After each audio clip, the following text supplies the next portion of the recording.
अब America Iran और Israel के लड़ाई में खुल करके देखिए सामने आ चुका है। कल शाम में उन्होंने बमबारी की, कहाँ भाई, तो ईरान के ऊपर। उन्होंने कहा कि हमने ईरान ईरान के न्यूक्लियर जो फैसिलिटीज हैं इनको पूरी तरीके से हमने तबाह कर दिया है। अब आपको पता है कि इसका क्या इम्पैक्ट पड़ेगा ग्लोबल इकोनॉमी के ऊपर, उसे समझने का प्रयास करते हैं।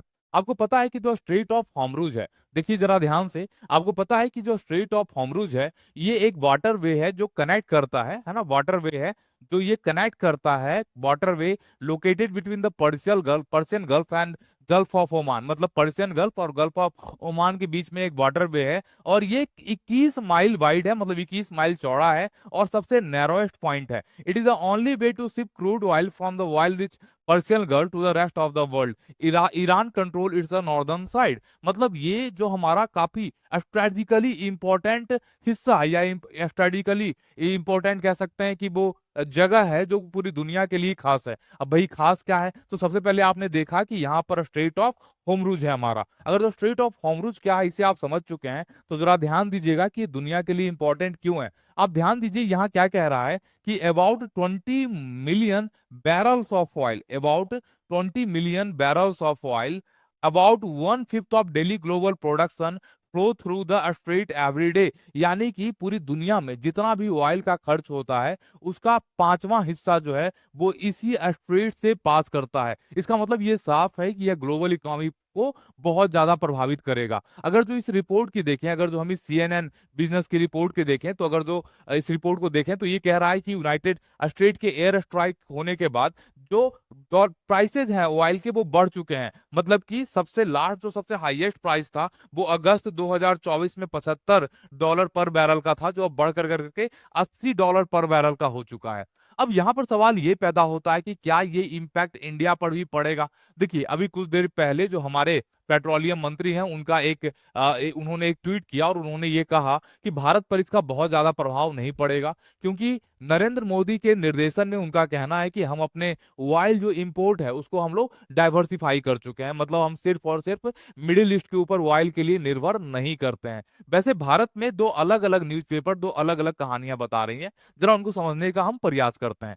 अगर जो हम द हिंदू की रिपोर्ट को देखें, ध्यान दीजिएगा, अगर हम द हिंदू की रिपोर्ट की बात करें तो द हिंदू कह रहा है कि इससे भारत को बहुत ज्यादा नुकसान होगा, इससे भारत पे बहुत ज्यादा इसका असर पड़ेगा। देखिए क्या कह रहा है, US strike on the nuclear sites disruptions likely to impact oil prices for the India. और ये कह रहा है कि इंडिया इंपोर्ट जो करता है 80% of oil requirement, petroleum minister down play impact on India. अब आपको ये कह रहा है कि भारत जो है करीब 80% जो ऑयल है वो इंपोर्ट करता है पूरी दुनिया से, लेकिन जो पेट्रोलियम मिनिस्टर का कहना है कि भाई हमारे ऊपर कोई भी ऐसा इम्पैक्ट नहीं पड़ेगा। अब आपको पता है कि जो ईरान की संसद उसको मजलिस कहते हैं, और मजलिस ने ये प्रस्ताव पारित कर दिया है कि भाई वो स्ट्रेट ऑफ होमरुज के ऊपर क्या करेगी, प्रतिबंध लगाएगी, वहां से किसी को गुजरने नहीं देगा। अब यहाँ पर ध्यान से अगर तो देखिए इन टीवी के इन चैनल्स के रिपोर्ट को, तो ये कह रहा है कि India imports about 80% of oil requirement, meaning that disruption in the straight of Hormuz will likely impact the price of oil that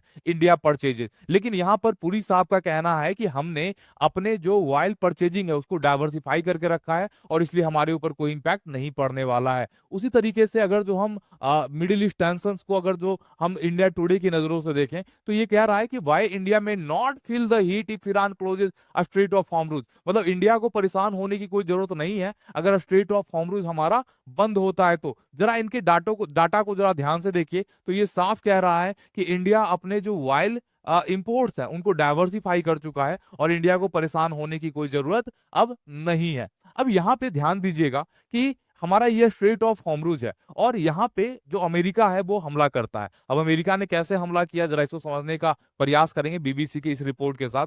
लेकिन एक बात जरा ध्यान रखिएगा कि पिछली वीडियो में भी हमने आपसे बताया था कि जो ट्रंप है वो चुप बैठने वालों में से नहीं है।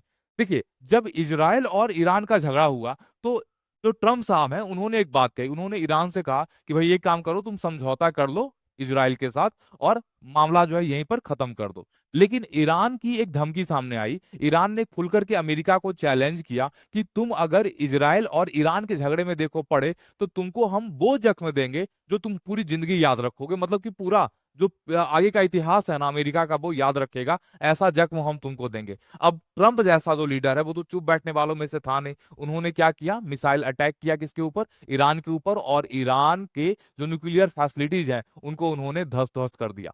अभी तक मामला पूरा क्लियर नहीं हुआ है कि कितने लोग इसमें जान गई, या सिर्फ जो गवर्नमेंट पर्सनल थे बस उन्हीं की सिर्फ जान गई है। इसको लेकर के दुनिया के अलग अलग देशों की प्रतिक्रियाएं भी सामने आई है। जैसे ईरान ने इसे कहा है कि अंतर्राष्ट्रीय कानूनों का यह उल्लंघन है और पूरी दुनिया को ईरान का साथ देना चाहिए, ऐसा ईरान ने अपील किया है पूरी दुनिया से। वही इजराइल ने अमेरिका को कॉन्ग्रेचुलेशंस कहा और कहा कि बहुत बहुत धन्यवाद आपका ऐसा करने के लिए। इससे ये पता चलता है कि ईरान का ट्रू फेस क्या है पूरी दुनिया के अंदर। अब देखिए यहाँ पर झगड़ा जो है वो न्यूक्लियर मिसाइल्स का है, कहने का मतलब कि न्यूक्लियर वीपन्स का पूरा पूरा का पूरा झगड़ा है। अगर तो जियो पॉलिटिक्स को आप ध्यान से समझना चाहें तो एक दूसरे नजरिए से आपको देखना पड़ेगा। जैसे एग्जाम्पल के तौर पर समझिए कि जो मिडिल ईस्ट कंट्री है उसमें सिर्फ एक ही देश है जिसके पास न्यूक्लियर वेपन्स है, और वो है इजराइल। इसके कारण से इजराइल राज करता है। दूसरी तरफ अगर जो हम इस्लामिक कंट्री को देखें तो इस्लामिक कंट्री में इकलौता एक देश है पाकिस्तान, जिसके पास न्यूक्लियर वेपन्स है। और आपको जान के आश्चर्य होगा कि पाकिस्तान भी नहीं चाहता कि ईरान के पास न्यूक्लियर वेपन्स आए, क्योंकि अगर ईरान के पास न्यूक्लियर हथियार आते हैं तो इस्लामिक वर्ल्ड में दूसरा देश होगा ईरान, जिसके पास के न्यूक्लियर आपके हथियार होंगे। पाकिस्तान का जो भी थोड़ा बहुत रुतबा है इस्लामिक वर्ल्ड में वो न्यूक्लियर वीपन के कारण ही है, क्योंकि इस्लामिक वर्ल्ड मानता है कि चलो भाई इनके पास न्यूक्लियर हथियार है और ये टाइम आने पर हमारे मतलब कि धर्म के नाम पर या इस्लाम के नाम पर हमारी तरफ से लड़ाई को लड़ेगा। ये सब पूरी दुनिया इस बात को जानती है। तो ईरान के पास अगर वीपन आएगा तो इससे परेशानी पाकिस्तान को भी है, पाकिस्तान को भी लगेगा कि हमारा जो रुतबा इस्लामिक वर्ल्ड में वो समाप्त हो जाएगा। दूसरी बड़ी बात कि इजराइल को लगता है कि मिडिल ईस्ट में सिर्फ हथियार उसके पास है, तो अगर ईरान के पास हथियार आएगा तो ये हमेशा हमेशा के लिए एक क्या कह सकते हैं झगड़े का जड़ बन जाएगा। मतलब कि जैसे इजराइल का जब मन करता है वो मिडिल ईस्ट पर अपना आक्रमण कर देता है, किसी भी देश पर मिसाइल मार दिया, लेकिन जब ईरान के पास न्यूक्लियर हथियार आएंगे तो इजराइल ऐसा करने से पहले 4 बार सोचेगा, क्योंकि जहां पर दो देशों के बीच में न्यूक्लियर वेपन्स होते हैं वहां पे हमला करना एक दूसरे के ऊपर बहुत ज्यादा खतरनाक होता है, और पूरी दुनिया नहीं चाहती कि दो न्यूक्लियर पावर कभी आपस में जाकर करके लड़े। अब ट्रम्प साहब का कहना है भाई साहब कि हमने इसलिए पूरे ईरान ईरान के ऊपर हमने हमला किया, और करीब 18 घंटे का जो फ्लाइट है, मतलब उनकी जो मिसाइलें हैं, स्टील्थ बम है, उसने क्या किया, रास्ता को तय किया, और 12 बजे रात में ये जो पेंटागन हाउस है वहां से ये जो स्टील्थ बॉम्बर्स मिसाइल्स हैं, स्टील्थ बॉम्बर फाइटर जेट है, ये वहां से उड़ते हैं और जाकर के शाम के 6 बजे, मतलब कि 12 घंटा,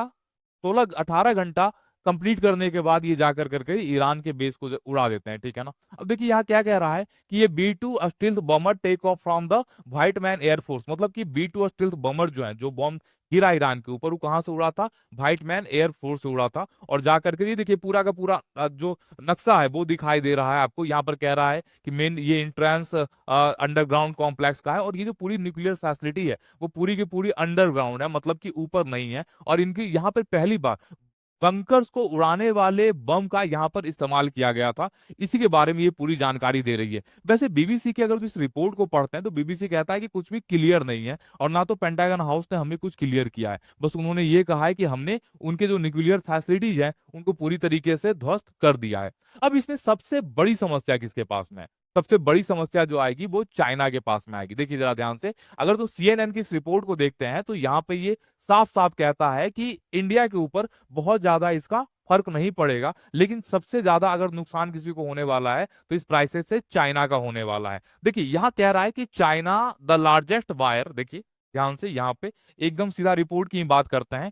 China the largest buyer of Iranian oil sourced 5.4 million barrels per day through the Strait of Hormuz in the first quarter of this year। मतलब कि सिर्फ एक क्वार्टर में ही अगर तो बात करें तो करीब 5.4 मिलियन बैरल ये पर डे ऑयल इंपोर्ट करता है। जबकि भारत की बात करें तो ये 2.1 मिलियन, और अगर साउथ कोरिया की बात करें तो 1.7 मिलियन करता है। ये CNN की रिपोर्ट है। लेकिन जो हमारे यहाँ रिपोर्ट है इंडिया टुडे की, वो कहती है कि हमारी जो ऑयल इंपोर्ट्स है वो ऑलरेडी काफी डाइवर्सिफाइड है, तो हमारे ऊपर बहुत ज्यादा इसका असर पड़ने वाला नहीं है। अभी तो आगे आने वाला समय बताएगा कि भारत में ऑयल के प्राइसेस जो है वो बढ़ते हैं या कांस्टेंट रहते हैं। इन खबरों पर हमारी नजर रहेगी। तो इस तरह के अपडेट से अब अपडेट को जानने के लिए, इस तरह के अपडेट के लिए आप हमारे चैनल से जुड़े रह सकते हैं। आप सभी का बहुत बहुत धन्यवाद।